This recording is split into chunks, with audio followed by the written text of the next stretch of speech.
एक जगह हम सफर कर रहे थे, बड़ा लंबा सफर था, भोजन का समय था, हमने अपनी तरफ से खबर कराई कि भैया हम आपके यहाँ रुकते हुए जाएंगे, प्रसाद पाते। ठीक है। वो इतनी ज्यादा जोश में आ गए कि प्रसाद पाने के चक्कर में पूरा मोहल्ला उन्होंने नोट दिया। हम कहे हम पे टाइम कम है, नहीं नहीं। फिर उसके बाद आए, फिर द्वार पर उन्होंने मंगल गीत गाए पहले 18 मिनट, फिर कुछ लेडीजों ने बर्तन बजाए, फिर 4-5 ढोलक लेके बैठ गए और ढोलक के ऊपर 6-6 चिमटा पिट रहे थे। फिर उसके बाद हमसे कहा महाराज जी अब आप बैठिए, हम बार बार इशारा कर रहे हैं, हमें आगे जाना, भयंकर भूख लगी इसलिए तो मैं आया हूँ।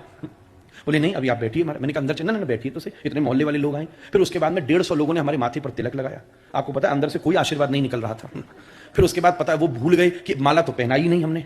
फिर उसके बाद उनने 50 माला बुलाई थी, फिर वो इस डर में चले गए कि अगर 100 को माला नहीं दी तो वो तो हमारे खा जाएंगे बाद में। फिर उन्होंने रामू को बाजार दौड़ाया जो 100 माला और लेकर के आया। फिर उसके बाद 150 माला हमारे गर्दन पर पड़ी। फिर हमने उठा उठा के उनको माला दोबारा लौटाई। फिर बोले महाराज घर में संत आए हैं, आरती तो करनी चाहिए। मैंने कि मेरे अंदर जो आग जल रही है उसका भी कुछ ध्यान रखो, पर वो कहाँ सुनने वाले थे। फिर उन्होंने बढ़िया सुंदर ओ श्यामा तेरी आरती, कन्हैया तेरी आरती। मैंने कहा ये आरती बुझ जाए तो मैं देवताओं को पूजा करूंगा, नवग्रहों की पूजा करूंगा, पर वो करने को तैयार नहीं, घुमाए जाए। फिर बहू ने सास को कोनी मारी, तू आगे रहती है सदा है, मुझे नहीं आगे आने देगी। फिर बहू आ गई, फिर बहू ने अपनी आरती बड़े प्रेम से घुमाई। फिर जेठानी बोली ओहो छोटी वाली ज्यादा पसंद, फिर उसने अपनी आरती करी। फिर देवरानी ने अपनी आरती करी और फिर महाराज उसके बाद फिर पड़ोसन आ गई, लगता है मेरे से नहीं तू प्यार करती है, मेरी की कोई मुझसे भी प्यार कर लो महाराज, पर कोई प्यार करने को राजी नहीं था। बस सबको अपनी श्यामा तेरी आरती। महाराज बड़े घंटों में आरती हुई। फिर पता चला आरती सब लेंगे भी, मैंने कहा मुझे भी दे दो।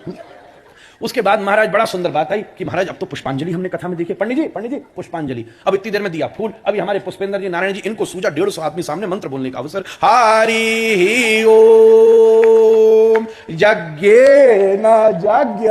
मैंने कि ये भी यज्ञ करा जल्दी, तो कोई सुनने को राजी नहीं। घुमाते हमारे हाथ में भी गुलाब के फूल दिए, हमको पता चला गुलाब के फूल खा सकते हो, पुष्पांजलि के आधे फूल तुम खुद ही खा लेगा।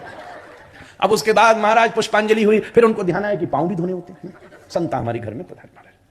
मैंने कि मेरी थोड़ी जीभ भी धुला दो, पानी ला। 2.5 घंटा खा गए महाराज हम।